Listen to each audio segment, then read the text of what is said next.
An immigrant shepherd girl vanished in the Rocky Mountains on a herding trip, disappearing with no clues left behind, as if the wilderness had swallowed her. But 22 years later, her father returns to the exact same location and makes a terrifying discovery, one that finally uncovers what happened on that day over 2 decades ago.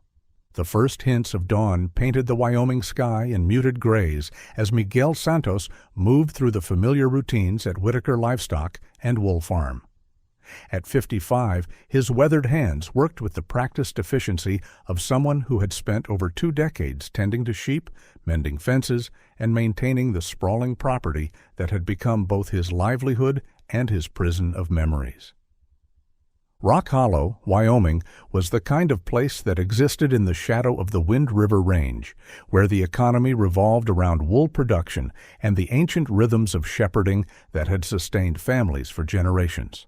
The small highland farming town nestled against the mountains, like a child seeking comfort from a parent, its modest buildings and gravel roads testament to a simpler way of life that tourism brochures loved to romanticize, but few outsiders truly understood. Miguel was bent over a section of damaged fencing near the main barn, his breath visible in the crisp morning air, when his satellite phone rang. The sound cut through the quiet like a blade, causing the nearby sheep to shift nervously in their pen. He recognized Harold Whitaker's number immediately.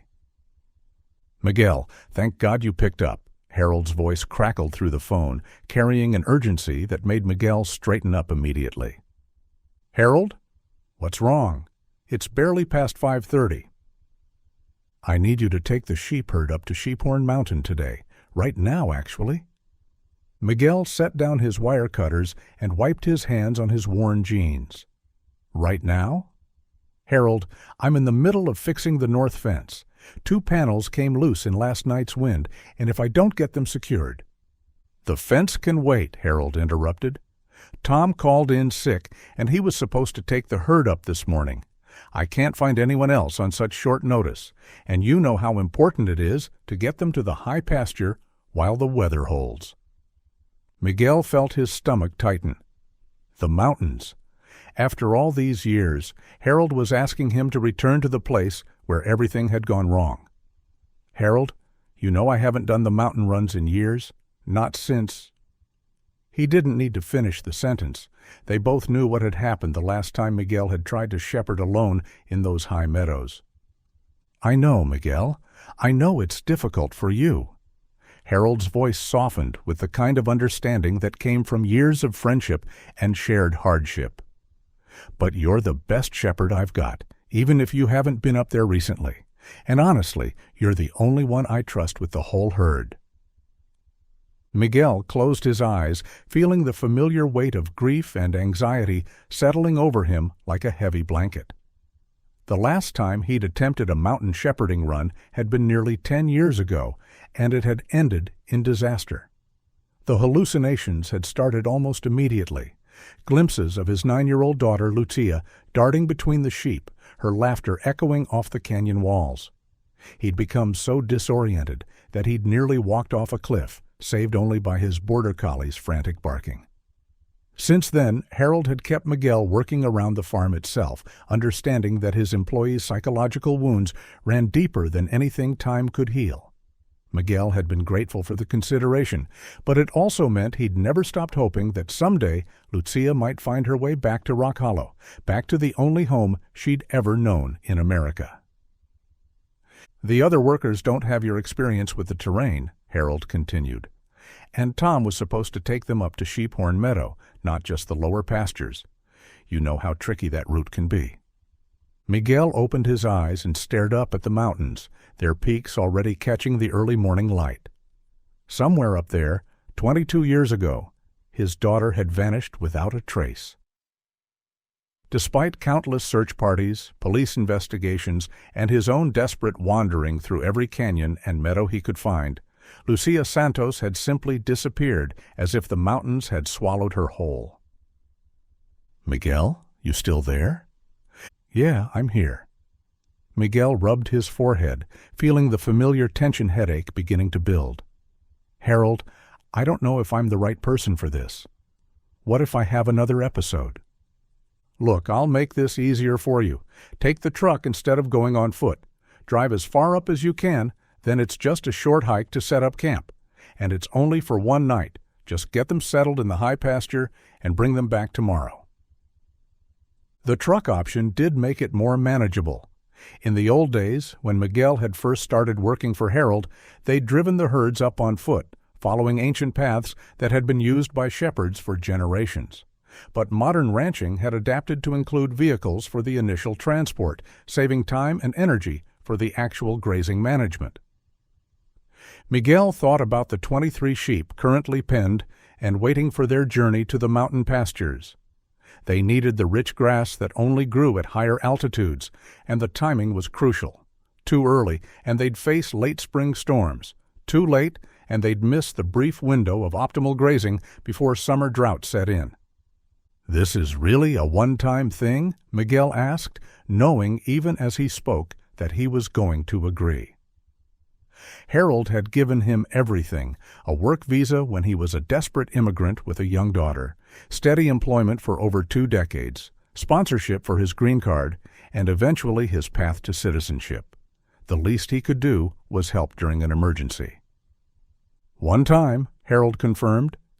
"And Miguel?" "I know this isn't easy for you. I wouldn't ask if I had any other option."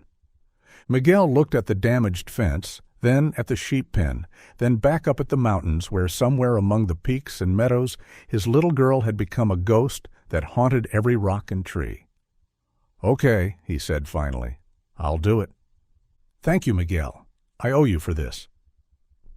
After ending the call, Miguel stood for a moment in the growing light, listening to the sheep bleating softly in their pen and the distant sound of wind through the pines. 22 years ago, he'd been a young father with dreams of moving to a big city, of giving Lucia the opportunities that America promised. Instead, they'd stayed in this small mountain town, year after year, because how could he leave when she might come home? He walked to the equipment shed and grabbed the truck keys from their hook. The old Ford pickup had seen better days, but it was reliable enough for mountain work.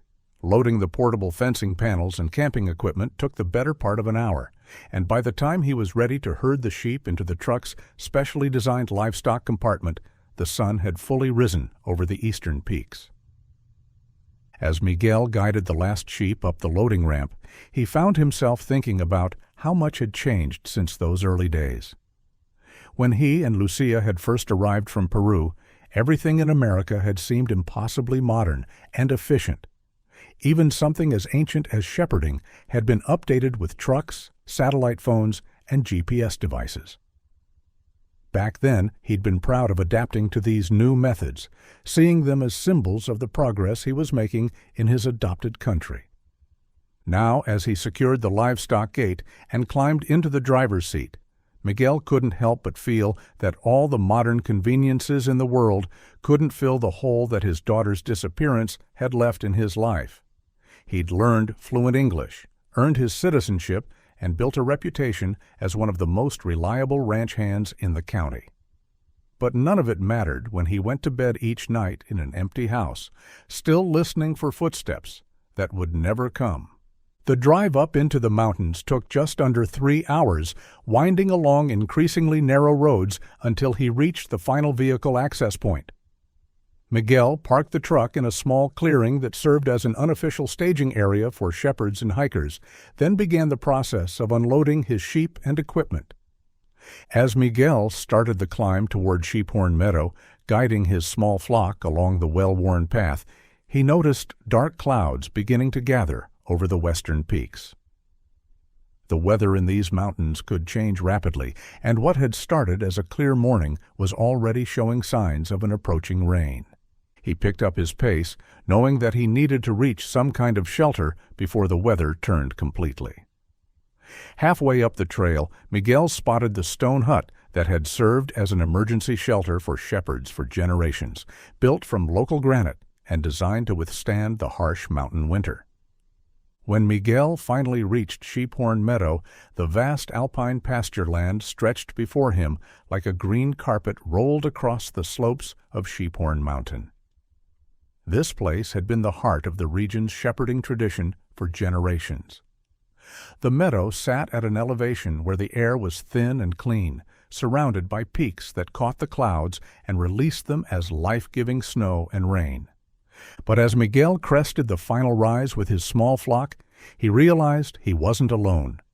Spread across the far side of the meadow was another sheep herd, vastly larger than his own modest group of 23 animals.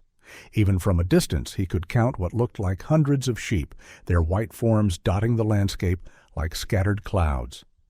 Around them moved at least a dozen workers, far more than any normal shepherding operation would require. The sight made Miguel pause. In all his years of bringing sheep to these high pastures, he'd rarely encountered such a large operation. Most of the local farms, like Harold's, ran smaller herds that could be managed by one or two experienced shepherds. This looked more like an industrial-scale operation, the kind of thing he'd heard about but never seen firsthand. As the first fat raindrops began to fall, Miguel guided his sheep toward the historic stone hut that had provided shelter for shepherds since before he'd first arrived in America. The structure was a testament to old-world craftsmanship, built from massive blocks of local granite that had been fitted together without mortar, designed to withstand the harsh mountain winters and sudden summer storms that characterized this elevation. Miguel approached the heavy wooden door and knocked, following the unwritten protocol of mountain shepherding. The door swung open to reveal a tall, broad-shouldered man in his 50s, with pale blue eyes and graying hair beneath a worn cowboy hat. The man's expression immediately soured when he saw Miguel, his gaze taking in everything from Miguel's weathered clothes to his obviously non-Anglo features. "What do you want?" the man demanded, his voice carrying the flat accent of someone who'd lived his entire life in these mountains.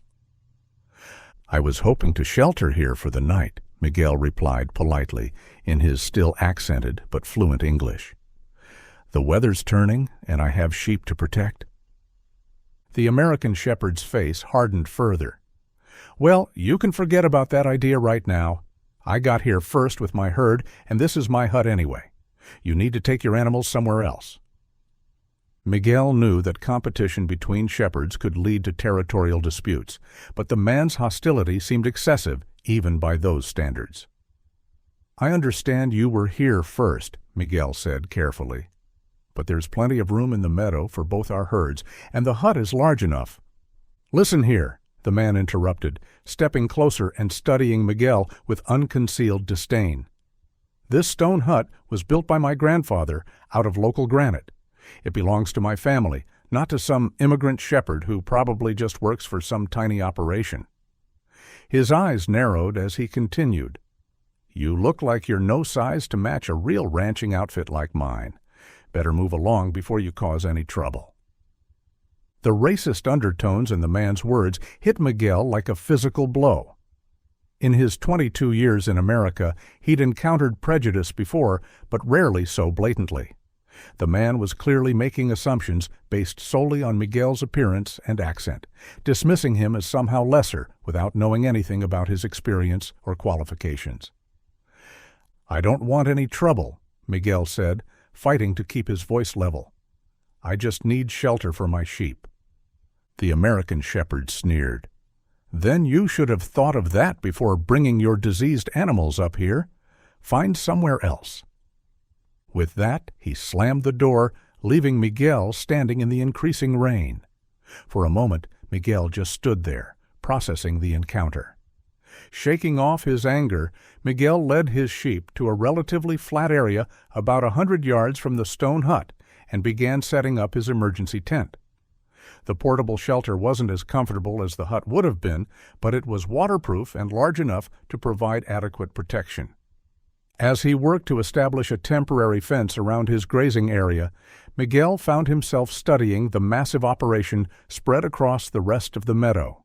What he saw troubled him. The other herd was indeed enormous. He estimated at least 300 or 400 sheep, requiring constant management by the dozen or so workers he could see moving among them. But it was the workers themselves that caught his attention.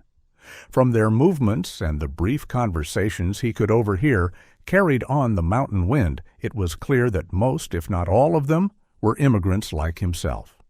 He could hear snippets of Spanish, what sounded like Portuguese, and other languages he couldn't immediately identify. Miguel waved and smiled at one of the workers, a woman who was tending sheep near the boundary between the two herds.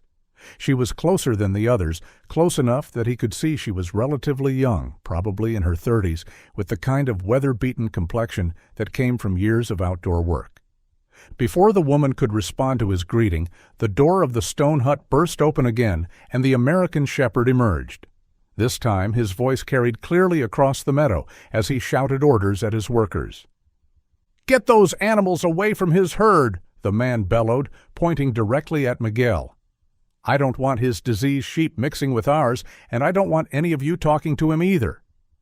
Miguel felt his face burn with humiliation as he realized the man was referring to him and his animals with racial slurs, loud enough for everyone in the meadow to hear. The accusations about disease were particularly galling. Miguel's sheep were healthy and well cared for, and any experienced shepherd would be able to see that immediately. He watched as the workers began efficiently moving fencing and guiding their portion of the massive herd away from his smaller group. Their movements were quick and practiced, suggesting they were used to following orders without question. The woman who had been nearest to Miguel's area gathered her sheep and started to move them, but not before catching his eye again. The American shepherd, Miguel had heard one of the workers call him Mr. Cyrus, disappeared back into the stone hut, slamming the door behind him. The sound echoed across the meadow like a gunshot, causing some of the sheep to look up nervously from their grazing. A few minutes later, Miguel noticed the same woman worker waving at him, this time in a way that was clearly meant to get his attention. She was standing near another woman, slightly older, and both of them were glancing toward the stone hut, as if making sure they weren't being observed. Curious and still stinging from his encounter with their boss, Miguel secured his sheep behind their temporary fence and walked over toward the two women. As he got closer, he could see that the younger woman was indeed in her 30s, with dark hair pulled back in a practical ponytail and clothes that had seen hard use. The older woman appeared to be in her late 30s, with a more weathered face and the careful posture of someone who'd learned to be constantly alert. "Hello," Miguel said in Spanish, hoping they might be more comfortable in that language. The younger woman smiled and responded in heavily accented English. "Hello, I am Anna. This is Tira." She gestured to her companion, who nodded politely. "I'm Miguel," he replied, also in English. "I'm sorry about what happened earlier with your boss." Anna's expression became apologetic. "Yes, sorry about that. He can be difficult, but he is just trying to manage very large herd, you understand? Sometimes he gets stressed." Miguel nodded, though privately he thought stress was no excuse for racism. "I understand. I can see you have a lot of sheep to manage. I didn't mean to cause any problems. I just needed shelter from the storm." "Of course," Tira said, her English equally broken but understandable. "We don't mind sharing Meadow. Is plenty of space for everyone." "Thank you," Miguel said gratefully. "Where do you both come from?" "I'm from Rock Hollow, not too far from here on the other side of the mountain. Usually one of our other workers does these mountain trips, but he was sick today, so I had to fill in. It's been a long time since I've been up here. I'm not sure what's changed." The two women exchanged a quick glance before Anna answered. "We come from Silver Ridge. Is town on other side of mountain?" Miguel nodded. "Ah, yes, I know Silver Ridge. I've been there a few times over the years. It's a bit larger than Rock Hollow. We're just a small farming community." He paused, noticing their hesitation. "What farm do you work for?" "I don't think I know your boss." Again the women hesitated, and Miguel noticed they didn't answer his question directly. "Silver Ridge has many farms," Anna said vaguely. Sensing their discomfort, Miguel decided not to press. "Well, I should get back to my sheep," he said, but then something made him pause. "Are you both okay? You're not being exploited or anything? If you need help. Anna and Tira both shook their heads quickly. Life can be hard, Anna said in her careful English, but this is better than life for many people. The words hit Miguel like a thunderbolt. It was almost exactly what he used to tell Lucia whenever she complained about their circumstances in those early years. Back in Peru, they had dreamed of moving to a big American city, of the opportunities and prosperity that awaited them. When reality turned out to be a small mountain town and hard ranch work, Lucia had sometimes expressed disappointment. "We should be grateful," Miguel had told her over and over. "This is better than what many people have. We have steady work, a safe place to live, and opportunities to build a better future." Now, hearing those same sentiments from Anna, Miguel felt momentarily stunned. Anna noticed his expression and waved her hand gently near his face, smiling with concern. "Are you okay?" she asked. As Anna's hand moved, Miguel noticed her slender fingers, and when she smiled, something about her expression reminded him powerfully of Lucia. For just a moment, he found himself staring, seeing his daughter's face in this young woman's features. But he quickly dismissed the thought as wishful thinking and the product of being back in this place where his memories were strongest. "I'm fine," he said, forcing a smile. "Just tired from the journey up here."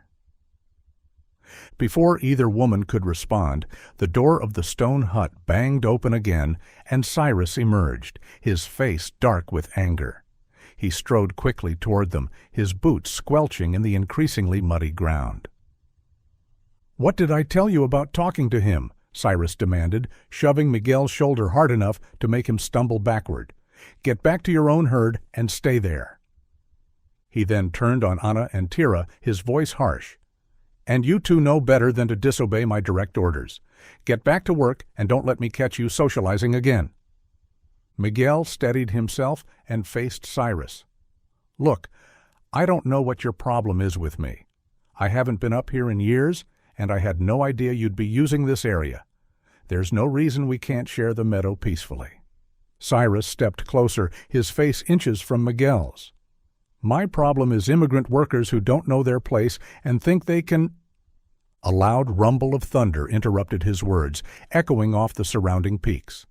All of them looked up to see that the storm clouds had grown much darker and more threatening while they'd been talking. Cyrus stepped back, his anger apparently overridden by practical concerns. "Pack it up!" he shouted to his workers. "We're heading back down the mountain before this gets worse." Miguel watched as Anna and Tira immediately responded with, "Yes, Mr. Cyrus," and hurried back toward their section of the herd. Within minutes, the large operation was in motion, workers efficiently collapsing fences and gathering equipment with the practiced speed of people who'd done this many times before. The rain intensified as Cyrus and his workers disappeared down the mountain trail, their large flock of sheep moving like a living cloud through the misty rain. Miguel stood watching until they were completely out of sight, then turned his attention back to his own sheep. The animals huddled together against the worsening weather, seeking whatever protection they could find. Miguel checked the fence one final time, ensuring it was secure enough to withstand the storm. Satisfied that his sheep were as protected as possible, he made a decision. Despite Cyrus's territorial claims, the stone hut was the only proper shelter on this part of the mountain. It had been used by shepherds for generations. It didn't belong to any single person. "Public refuge," Miguel muttered to himself as he approached the hut, rainwater dripping from his hat and jacket. He pushed the wooden door open and stepped inside. The interior was exactly as he remembered it from years ago, a simple one-room structure with a small stone fireplace, a wooden table with 2 chairs, and a narrow bed frame against the back wall. Some previous occupant had left firewood stacked neatly beside the hearth. Miguel shrugged off his wet jacket and hung it on a peg near the door. He started a small fire in the fireplace, grateful for its immediate warmth as he laid out his supplies on the table. The familiar smell of wood smoke filled the space, triggering memories of the many nights he'd spent here over the years. As he arranged his food and water on the table, a small detail caught his eye. There, carved into the wooden surface, was a distinct flower pattern with the initials LS beneath it. Miguel froze, his hand hovering over the carving. "No," he whispered, heart racing. "It can't be."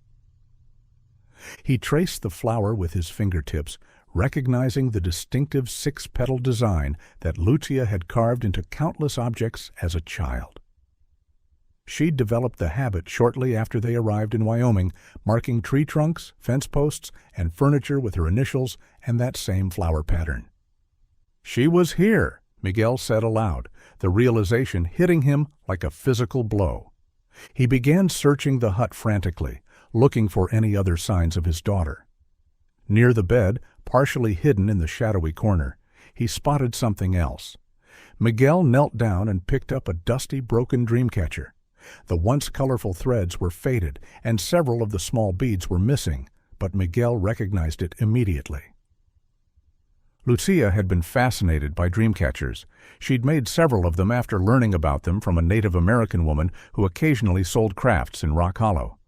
This one had the same pattern of weaving that Lucia had preferred, with the distinctive blue and red threads she always chose. Miguel's hands trembled as he held the dream catcher. Two pieces of evidence, both unmistakably connected to Lucia, in a place he hadn't visited in years. How long had they been here? Why hadn't he noticed the carving during his previous visits? With sudden urgency, Miguel pulled his satellite phone from his pack. These phones were expensive, but necessary for shepherds working in remote areas without cellular coverage. He dialed Harold's number, pacing anxiously as he waited for his boss to answer. "Miguel? Everything okay up there?" Harold's voice crackled through the connection. "Harold, I need to leave." "Someone has to come take care of the sheep," Miguel said without preamble. "What? Miguel, what are you talking about?" "I found something, evidence that Lucia was here, in the stone hut on Sheephorn Meadow." There was a pause on the line. "Miguel, are you sure? It's been 22 years."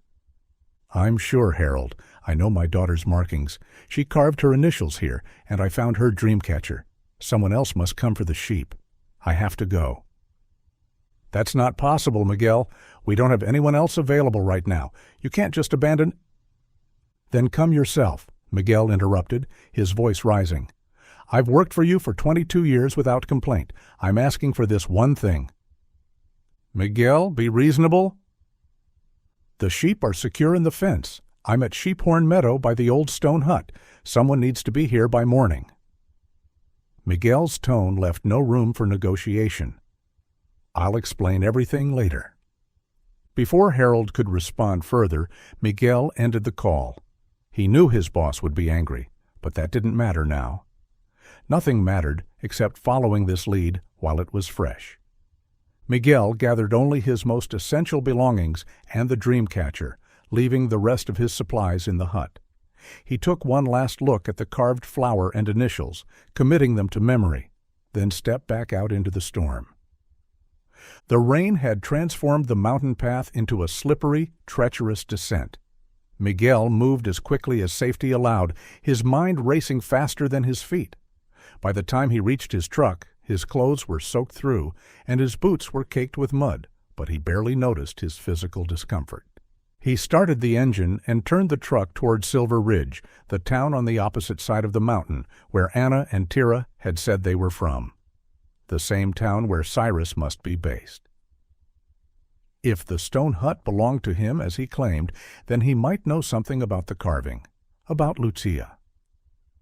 As Miguel navigated the winding mountain roads in the pouring rain, he felt something he hadn't experienced in years: hope.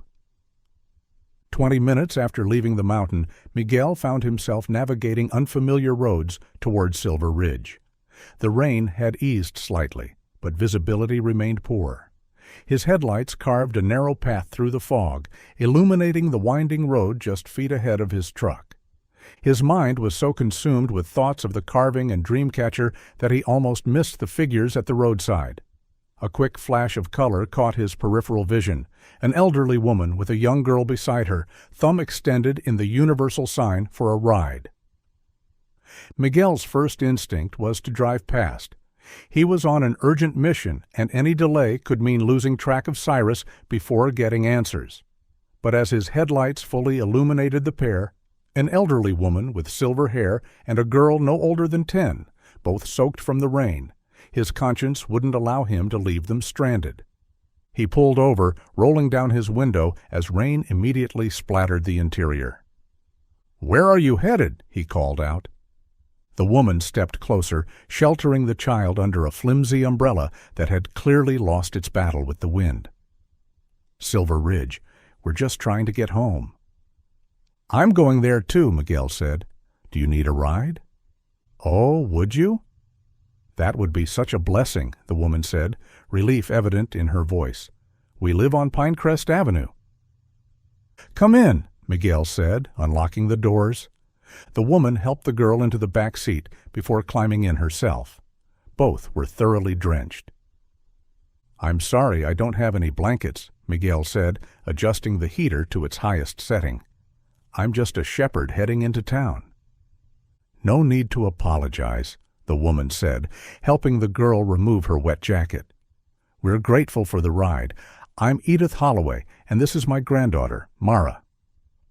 "Miguel Santos," he replied, putting the truck back in motion. "What were you doing out in this weather?" "We were picking fruit at the Johnson's orchard," Edith explained, rubbing Mara's hands between hers to warm them. "We didn't expect the rain to come so suddenly." Mara sneezed, prompting Edith to wrap an arm around her shoulders. "I hope you don't catch cold, sweetie. We have so much to do tomorrow." "I don't want to be sick for my birthday," the girl said, sniffling. "Tomorrow's your birthday?" Miguel asked, making eye contact with Mara in the rearview mirror. She nodded. "I'm going to be 11. Grandma and I are baking shepherd's pies to give to all our neighbors."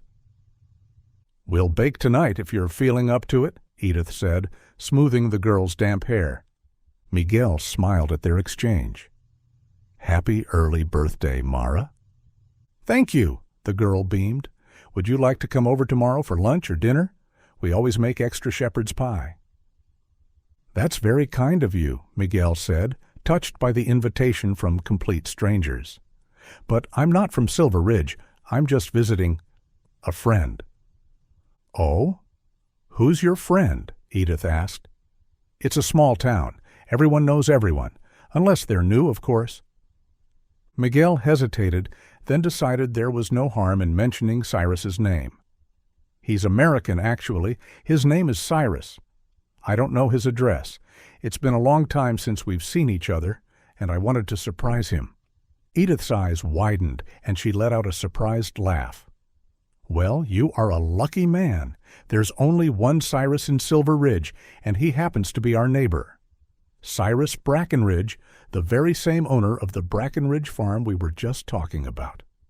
Miguel tried to hide his shock at the coincidence. "Is that right?"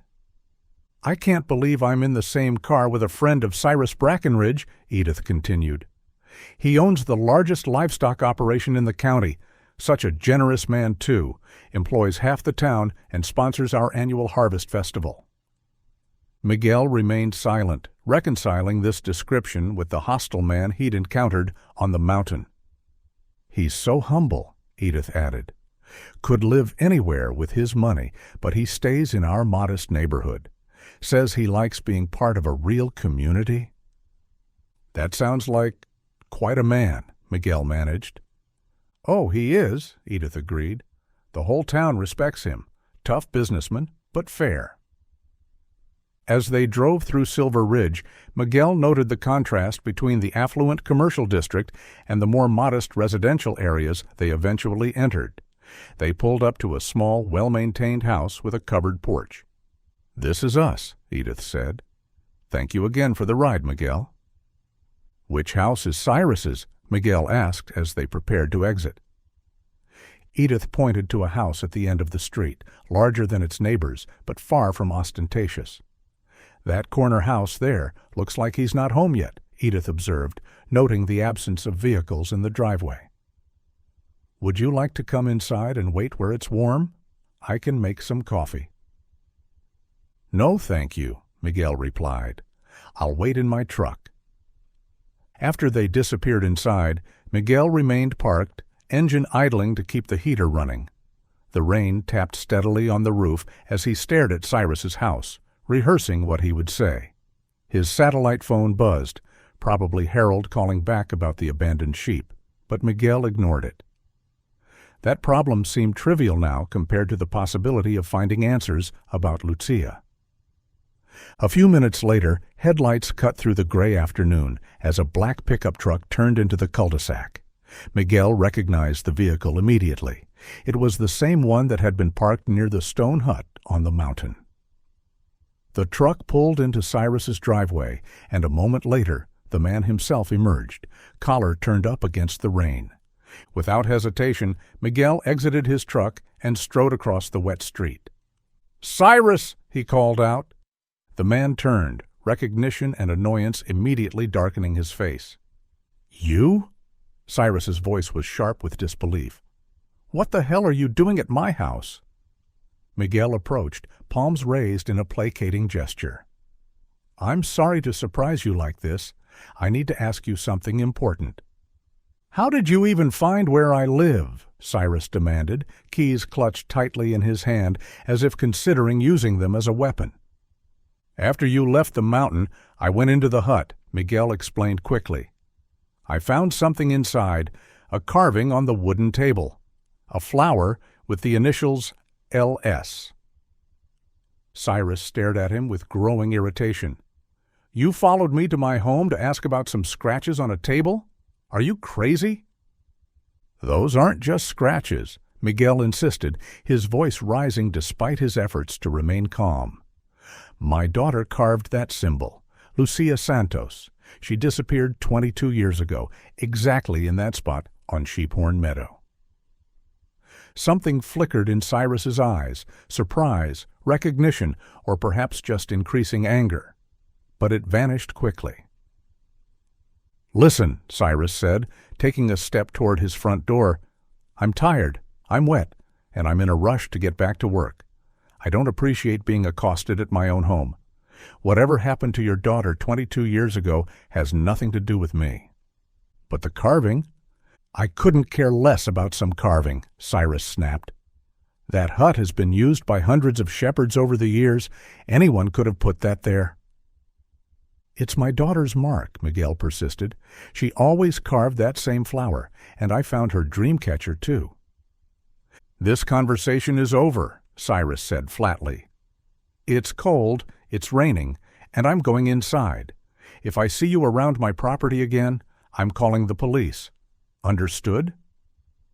Before Miguel could respond, Cyrus disappeared into his house, the door slamming behind him with a finality that left Miguel standing alone in the rain.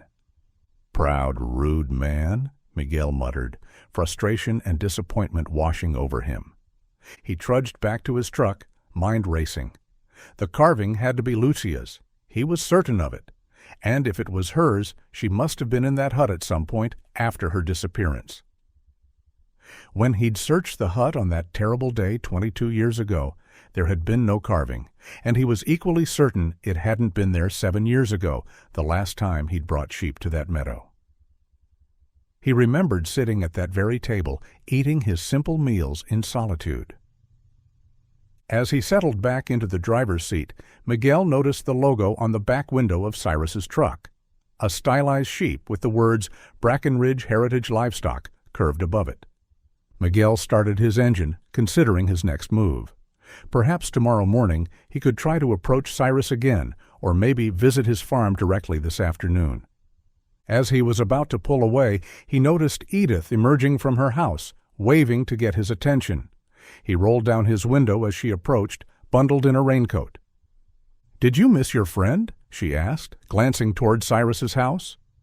"No, I saw him," Miguel replied carefully. "But he seemed busy. Not a good time for a surprise visit." Edith nodded understandingly. Ah, yes. He often comes home around this hour, but leaves again shortly after. Always on the move, that man. No wonder, with that big farm to manage. The farm, Miguel said, seizing the opportunity. I'm not familiar with this area. Could you tell me where it's located? Oh, it's not far, Edith said. Why don't you come inside for a minute? I can show you on a map. This time, Miguel accepted the invitation. Inside the warm, modest home, Mara was already setting out baking ingredients on the kitchen counter. Edith retrieved a local area map from a drawer and spread it on the dining table. We're here, she said, circling their current location with a pencil. Then she traced a route with her finger. And the Brackenridge farm is out here, about 15 minutes east of town. She circled another area, larger than the first. It's the biggest livestock operation in the county. Thank you, Miguel said as she folded the map and handed it to him. Keep it, Edith insisted. I've lived here all my life. I know these roads like the back of my hand. We're going to start baking now, Mara announced from the kitchen. The birthday pies. Miguel smiled at the girl's enthusiasm. I should let you get to your baking. Thank you for your help, Edith. I meant what I said about dinner tomorrow, she reminded him as she walked him to the door. If you're still in town, we'd love to have you. You're a kind man, Miguel. Thank you, he said sincerely, for everything. As he returned to his truck and pulled away from the curb, Miguel glanced at Cyrus's house one last time. Somewhere in that man's world were answers about Lucia. He was sure of it now. And with the map clutched in his hand, he knew exactly where to look next. Miguel followed the map Edith had given him, driving slowly through unfamiliar streets while taking in the layout of Silver Ridge. The town was larger than Rock Hollow, with a proper downtown area featuring shops, diners, and municipal buildings. Unlike his plan to confront Cyrus at his house, Miguel now thought a more neutral setting might yield better results. Perhaps at the farm, with other people around, Cyrus would be less hostile and more willing to listen. I should apologize for showing up at his home, Miguel murmured to himself. We just met at an unfortunate moment. The mountain weather puts everyone on edge. As he approached a gas station, considering a quick stop to refuel, a black pickup truck sped past him. Miguel immediately recognized the Brackenridge Heritage Livestock logo on the rear window, Cyrus's vehicle. The truck was moving with unusual urgency, weaving through traffic ahead. Without much thought, Miguel accelerated, following at a safe distance. Why was Cyrus in such a hurry? Curiosity and instinct propelled Miguel forward, keeping the black pickup in sight as it navigated through the town streets. For several minutes he maintained his pursuit, staying far enough back to avoid detection. Then, at a traffic light, Miguel found himself directly behind Cyrus's truck. In the momentary stillness, Cyrus glanced in his rearview mirror. Their eyes met, and Miguel saw immediate recognition flash across the man's face. When the light turned green, Cyrus accelerated sharply, the truck's tires squealing against the wet pavement. He made a sudden right turn, then another left, clearly attempting to lose his follower. Despite Miguel's best efforts to keep up, his unfamiliarity with the roads put him at a disadvantage. After several more turns, he found himself on an empty street with no sign of Cyrus's vehicle. "Damn it," Miguel muttered, pulling over to consult his map. What is that man hiding? The intensity of Cyrus's reaction to being followed only strengthened Miguel's conviction that the man knew something about Lucia. As he studied the map, his satellite phone rang. The screen displayed Harold's number. "Hello?" Miguel answered, continuing to drive slowly as he spoke. "Miguel!" Harold's voice was sharp with anger. "What the hell is going on? I sent Rodriguez up to Sheephorn, and he found the sheep alone in the pen. You can't just abandon a herd like that." "I'm sorry, Harold," Miguel said, his eyes scanning the road ahead. "I found something, evidence that Lucia might have been in that hut." "Evidence? What evidence?" "Her carving, the flower with her initials that she used to make everywhere, and her dream catcher. They were in the stone hut." Harold's tone softened slightly. Miguel, I understand how important finding Lucia is to you, but— Do you know a farmer named Cyrus? Miguel interrupted. Cyrus Brackenridge? Owns Brackenridge Livestock? The name sounds familiar. I've heard of their big operation, but never dealt with them directly. Why? He claims to own the stone hut where I found Lucia's carving. I need to talk to him, find out what he knows. As Miguel was explaining, flashing lights appeared in his rearview mirror. A police cruiser was signaling for him to pull over. Harold, I have to go. Police! Miguel ended the call and pulled to the side of the road, heart racing. The officer approached his window, expression stern. License and registration, please, the officer requested. Miguel complied, handing over his documents. Is there a problem, officer? You were driving while using your phone, the officer stated. And we received a complaint about a vehicle matching yours following someone through town. Possible stalking behavior. Miguel's jaw tightened. Stalking? I wasn't stalking anyone. I'm not even from this town. I'm just trying to find my way around. Then why were you following a black pickup with a farm logo on it? The officer asked pointedly. That driver was speeding dangerously, Miguel countered. Did you stop him too? Sir, I need you to remain calm, the officer said firmly. We've already spoken with the other driver. After checking Miguel's documentation, the officer returned to the cruiser briefly before coming back. Everything checks out with your license, he said, handing back the documents. But I'm giving you a warning about using your phone while driving, and I strongly suggest you avoid any behavior that could be construed as following or harassing other citizens. Are we clear? Yes, officer, Miguel replied, knowing any further argument would be pointless. As the police cruiser pulled away, Miguel sat in his truck, reconsidering his approach. Cyrus had clearly gone so far as to call the police about being followed. The man was actively avoiding him. Why? What was he hiding? After a moment's reflection, Miguel decided to continue with his plan to visit the Brackenridge farm. He would approach openly, not sneaking around.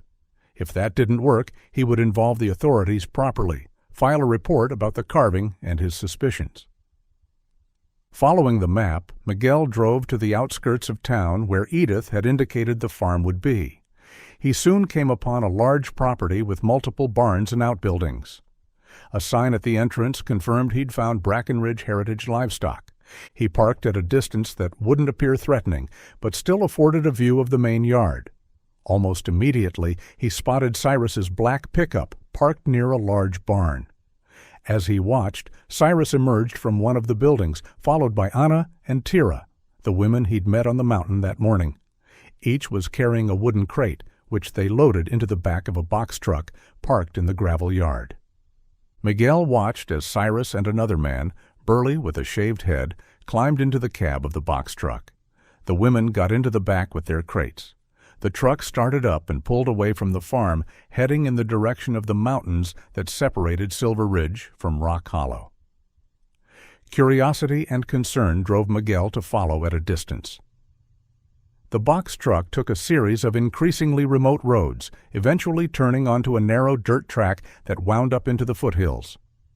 The rain had intensified again, and fog clung to the mountainside, creating an eerie, isolated atmosphere. Miguel maintained a safe distance, eventually stopping when the truck pulled over in a clearing. Through the misty rain, he watched as Cyrus and his companion exited the cab and moved to the back of the truck. They helped Anna and Tira climb out, each still carrying their wooden crates filled with what looked like cans.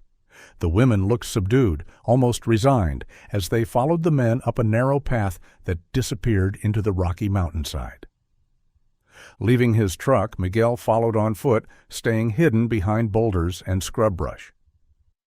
The group walked for about 10 minutes before stopping at what appeared to be a crude dwelling built into the side of the mountain. It resembled a cave with an improvised front wall, constructed from the same granite as the stone hut, with a wooden door set into it. The group disappeared inside the structure. Miguel crept closer, taking shelter behind a large boulder about 30 yards away. He took out his satellite phone, ready to call for help if needed, but hesitated. What exactly was he witnessing? Was this some kind of storage facility? A shelter, or something more sinister? After approximately 15 minutes, Cyrus and his companion emerged without Anna and Tira. The burly man secured a heavy padlock on the wooden door before they started back down the path. Miguel tried to remain hidden, moving from one rocky outcropping to another, but the loose stones underfoot betrayed his presence. A small cascade of pebbles alerted the men to movement, and they began searching the area, calling out. "Who's there?" Cyrus shouted, scanning the hillside. Miguel attempted to retreat, moving silently between hiding spots, but the terrain offered limited cover. After several tense minutes of cat and mouse, Cyrus's companion spotted him ducking behind a fallen tree. "There!" the man shouted, and both rushed toward Miguel. Caught, Miguel stood his ground as Cyrus approached, face contorted with rage. "You again?" Cyrus spat. "You are stalking me. What are you, some kind of undercover cop or intelligence?" "I'm not police," Miguel said firmly. "I told you before, I just want to talk about my daughter and that carving in your hut. But now I'm wondering what you're doing with those women." Cyrus exchanged a look with his companion. "You've seen too much. No more talking." They moved toward Miguel, clearly intending to force him into the cave structure. Instinctively, Miguel dropped into a defensive stance. Growing up in rural Peru, he'd learned to fight from necessity, skills he rarely used but never forgot. As the burly man lunged for him, Miguel sidestepped and delivered a sharp elbow to the man's solar plexus, followed by a powerful uppercut that connected with his jaw. The man crumpled, momentarily stunned. Cyrus, more agile than his bulk suggested, tackled Miguel from the side. They tumbled to the ground, wrestling for advantage on the wet, rocky soil. Cyrus managed to pin Miguel briefly, reaching for something in his belt. A hunting knife, its blade glinting in the dim light. Seeing the weapon, Miguel bucked violently, dislodging his attacker enough to reach for a fist-sized rock nearby. As Cyrus raised the knife, Miguel swung the rock with all his strength, connecting with the side of Cyrus's head. Blood immediately spurted from the wound, and Cyrus collapsed, the knife falling from his grasp. Breathing heavily, Miguel scrambled to his feet, surveying the two unconscious men. He grabbed his satellite phone, which has been pre-programmed to connect to the nearest rescue dispatch. He quickly reported his location and the situation. After providing more details and assurances that he would remain at the scene, Miguel approached the locked door of the cave dwelling. Using the same rock that had subdued Cyrus, he smashed the padlock repeatedly until it broke. The heavy wooden door creaked open, revealing utter darkness within. As Miguel stepped inside, the stench hit him immediately, a powerful odor of human waste, rotting food, and unwashed bodies. He gagged, covering his nose and mouth with his sleeve. "Anna! Tira!" he called out, his eyes slowly adjusting to the gloom. As his vision adapted, the horrific conditions became apparent. The dirt floor was littered with food scraps and human excrement. The air was thick with humidity and the sickly sweet smell of decay. Against the far wall, several figures huddled together on filthy mattresses. Miguel approached carefully, recognizing Anna and Tira among a group of 5 young women. All appeared disoriented, their eyes unfocused. When he gently shook Anna's shoulder, her head lolled to the side, her pupils dilated, clear signs of heavy sedation. "What did they do to you?" he whispered, checking each woman to ensure they were breathing properly. As he surveyed the grim space, Miguel noticed something on the cave walls that made his blood run cold. Carved into the stone surfaces were dozens of identical flower patterns, each accompanied by the initials LS, Lucia Santos. The same marking he'd found in the stone hut, repeated over and over throughout the cave. Looking down, he saw that Anna still clutched a sharp stone in her hand. At her feet, a freshly carved flower pattern was etched into the cave floor, the work interrupted by whatever drug Cyrus had administered. The realization struck Miguel with physical force. Ana was Lucia. His daughter had been right here, and all along, since that very morning, he'd been speaking to her without knowing. She had been carving that same symbol, year after year, holding on to her identity in the only way she could. The wail of sirens pierced through the mountain fog as multiple police vehicles navigated the narrow path to the cave. Miguel stepped outside, waving his arms to guide them to the exact location. 2 patrol cars and an ambulance managed to make it up the rough terrain, their red and blue lights creating an otherworldly glow in the misty rain. "Over here!" Miguel called out as officers emerged from their vehicles, hands hovering near their holstered weapons. "I'm the one who called," he explained as they approached. "The men are over there." He pointed to where Cyrus and his accomplice lay unconscious on the wet ground. 2 officers immediately checked on the fallen men while others secured the perimeter. Miguel watched as they confirmed both men were alive, though Cyrus had a significant head wound that was still bleeding. "What happened here?" asked a female officer with a badge identifying her as Sergeant Reyes. "Self-defense," Miguel explained, showing the scrapes on his own hands and face. "They attacked me when I discovered what they were doing. There are women inside that cave, immigrants they've been keeping prisoner." Sergeant Reyes nodded to several officers, who immediately approached the cave entrance, flashlights drawn. Medical personnel arrived with stretchers for Cyrus and his companion, working quickly to stabilize them before transport. "These men are under arrest," Reyes told the paramedics, producing handcuffs and securing one of Cyrus's wrists to the stretcher frame. Her partner did the same with the other man. "They're to remain in custody at all times." Miguel watched as the stretchers were carefully maneuvered down the hillside toward the waiting ambulance. Despite everything, he felt no satisfaction seeing Cyrus injured. His only concern now was for the women inside the cave, especially Ana. "There are 5 women in there," he told Sergeant Reyes. "They appear to be drugged. One of them?" He hesitated, the words catching in his throat.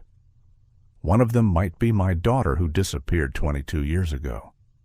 Reyes's expression softened slightly. "We'll get them out and get them help." Within minutes, officers emerged from the cave, guiding and carrying the 5 women. Ana and Tira came first, each supported by an officer on either side. They were followed by 3 more young women in similar conditions, all looking disoriented and weak. The bright lights and fresh air seemed to overwhelm them, causing them to squint and turn away. Medical technicians immediately approached with blankets, wrapping each woman before helping them toward the vehicles. Miguel hurried to Ana's side, walking alongside her stretcher. "Ana," he said softly, taking her hand. "You're safe now." Her eyes fluttered, struggling to focus on his face. The medical technician checking her vital signs looked concerned. "They're all showing signs of heavy sedation," he informed Miguel. "We need to get them to the hospital right away for proper treatment and evaluation." "I'm coming with her," Miguel said firmly. The technician nodded. "Follow the ambulance in your vehicle. We're taking them to Silver Ridge Memorial. It's the only hospital in the area." As the women were being loaded into ambulances, Sergeant Reyes approached Miguel again. "My team is securing the scene," she explained. "We'll be searching this entire area to see if there are more locations like this one.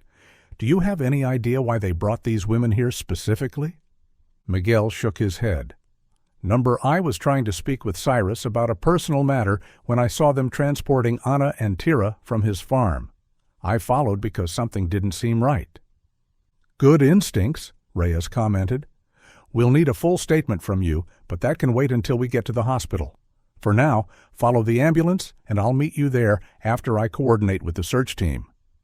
Miguel nodded and hurried back to his truck. As he started the engine, he watched the ambulances carefully navigating down the mountain path, red lights pulsing through the fog. His hands trembled slightly on the steering wheel, not from the cold or the adrenaline of the fight, but from the overwhelming possibility that after 22 years he might truly have found Lucia. The carving, the dream catcher, Anna's familiar gestures, and now the repeated LS markings throughout the cave, all pointed to a truth he hardly dared believe. His daughter might have been hidden in plain sight, working on Cyrus's farm. Miguel rode in his truck behind the ambulances, following their flashing lights all the way to Silver Ridge Memorial Hospital. The events of the day swirled in his mind like the storm clouds overhead.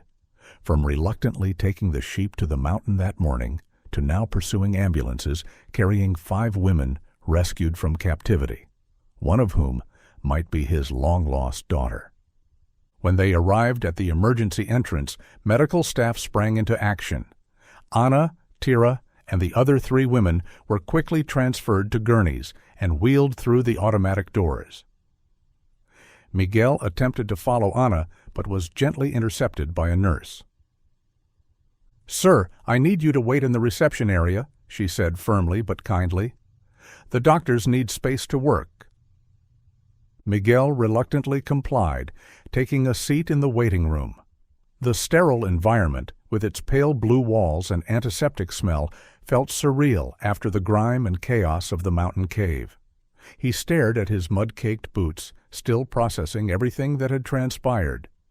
Just this morning, he'd been reluctantly agreeing to take Harold's sheep to the mountain, a routine task he'd avoided for years because of the painful memories it evoked. Now he'd discovered a carving that matched Lucia's distinctive mark, fought with the man who might be responsible for her disappearance, and rescued 5 women from horrific conditions. As the minutes ticked by, guilt crept into Miguel's thoughts. Why had he stopped going to that stone hut 7 years ago? If he had continued his regular visits to the mountain, might he have noticed the carving sooner? Found Lucia years earlier? The weight of those 7 lost years pressed down on him like a physical burden. "I abandoned her twice," he whispered to himself, burying his face in his hands. "First when I went after that sheep, and then when I stopped searching in that place." 2 hours passed before a doctor approached him, a middle-aged woman with kind eyes and a tired smile. "Are you the gentleman who came in with the 5 women from the mountain?" she asked. Miguel stood immediately. "Yes. How are they?"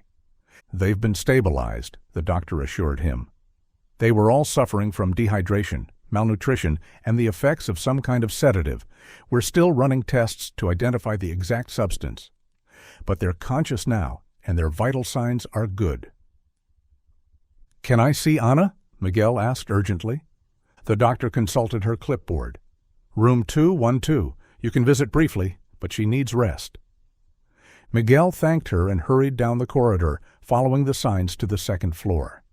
When he reached room 212, he paused at the threshold, suddenly uncertain. What if he was wrong? What if the similarity between Anna's carving and Lucia's was just a coincidence? Taking a deep breath, he knocked softly and entered the room. Anna lay in the hospital bed, an IV drip connected to her arm. She was staring at the ceiling, her expression blank and distant, so different from the woman who had smiled and waved at him on the mountain that morning. When she heard him enter, she turned her head slightly. "The shepherd," she said quietly, recognition flickering in her eyes. "From the mountain." Miguel approached the bed slowly. "Yes, we met this morning. My name is Miguel." Anna nodded, watching him cautiously. "How are you feeling?" he asked, taking a seat in the chair beside her bed.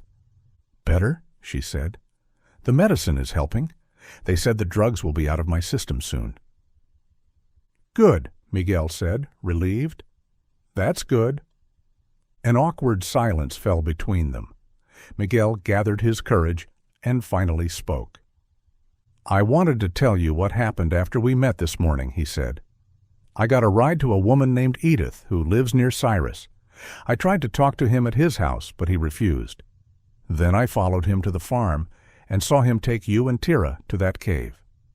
Anna's eyes widened slightly. You followed him all that way? Why? Miguel hesitated, then decided directness was best. I need to ask you something important. The flower carving with the initials LS. Did you make those? The ones in the cave house and in the stone hut? Anna's fingers twitched slightly on the blanket. Yes, she admitted. I've always done that since I was small, but in the cave. Her voice faltered. In the cave, I used them to count how many times they put me there. One carving for each punishment. What did you and Tira do to deserve punishment this time? Miguel asked gently. A tear slipped down Anna's cheek. Because talked to you this morning, showed kindness to a stranger. Cyrus doesn't allow that. He's very controlling. He also said something about my stupid carving and got really mad about it. Miguel nodded, his suspicions growing stronger by the second. Anna, he said carefully, I used to have a daughter who carved that exact same flower pattern, with those same initials, LS for Lucia Santos. She disappeared 22 years ago when she was 9 years old. I had gone to find a sheep that had wandered off, and when I returned to the stone hut, she was gone. Anna stared at him, her eyes widening with each word.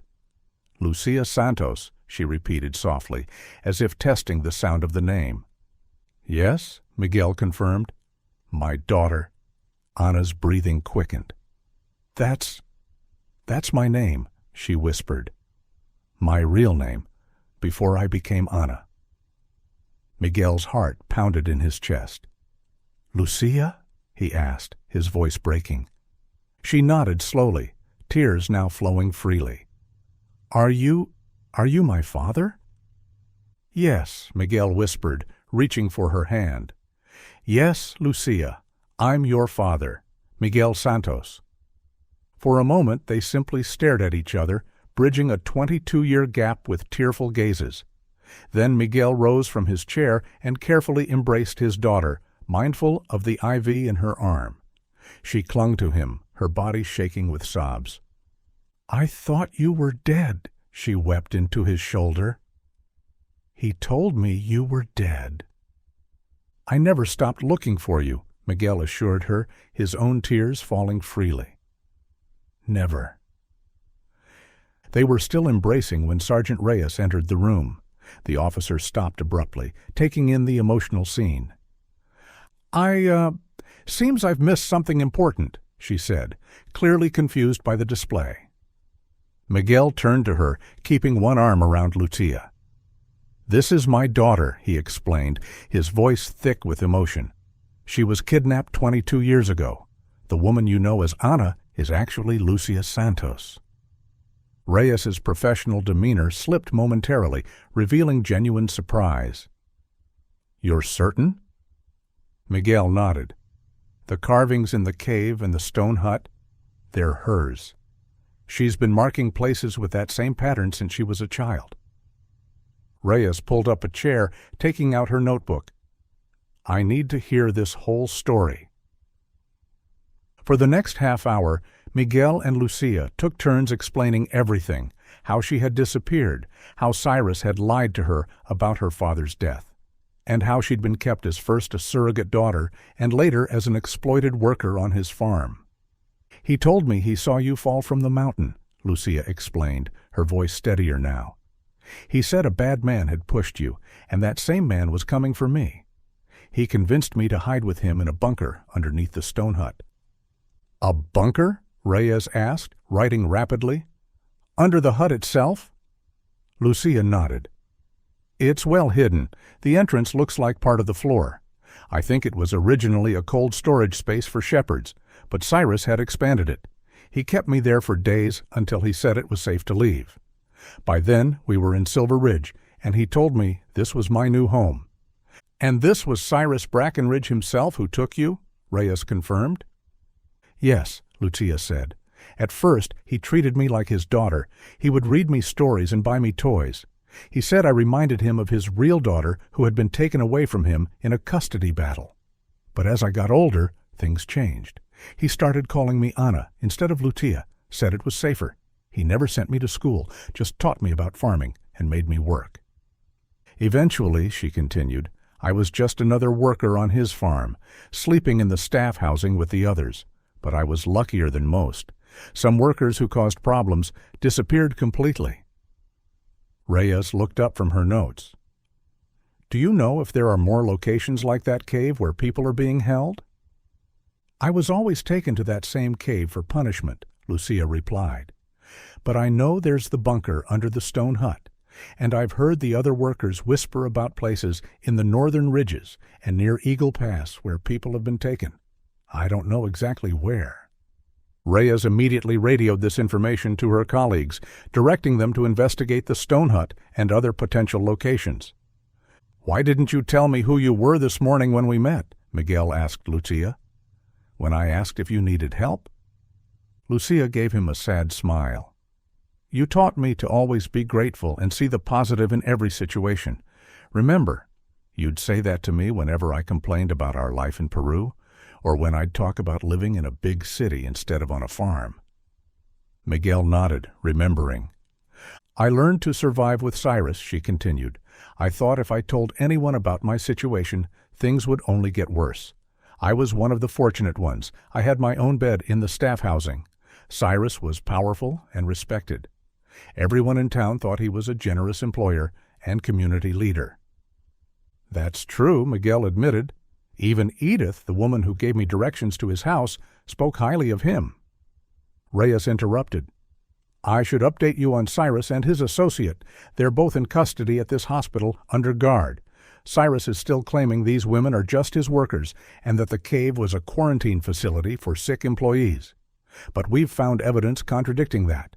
Confiscated identification documents, records of workers who supposedly quit but never returned to their homes. We're building a strong case against him. A nurse entered the room, checking Lucia's vital signs and IV bag. I'm sorry, she said to Miguel and Reyes, but my patient needs rest now. Reyes nodded, standing. I have enough for now. We'll continue tomorrow. Can my father stay? Lucia asked, her hand tightening around Miguel's. The nurse hesitated, then softened. For a little while longer. After Reyes left, Miguel moved his chair closer to Lucia's bed. I need to thank Edith properly tomorrow, he said. If she hadn't given me that map, I might never have found you. Is Tira okay? Lucia asked, concern evident in her voice. She's been my closest friend for years. The doctor said she's in the next room and doing fine, Miguel assured her. She's finished talking with police too. Outside the window, the day had given way to evening, the rain still pattering against the glass. Inside the small hospital room, Miguel held his daughter's hand, unwilling to let go even for a moment, afraid she might disappear again if he did. I still can't believe I found you, he whispered. I never thought I'd see you again, Lucia replied, her eyes growing heavy with exhaustion and medication. All these years, I kept carving my initials, hoping somehow.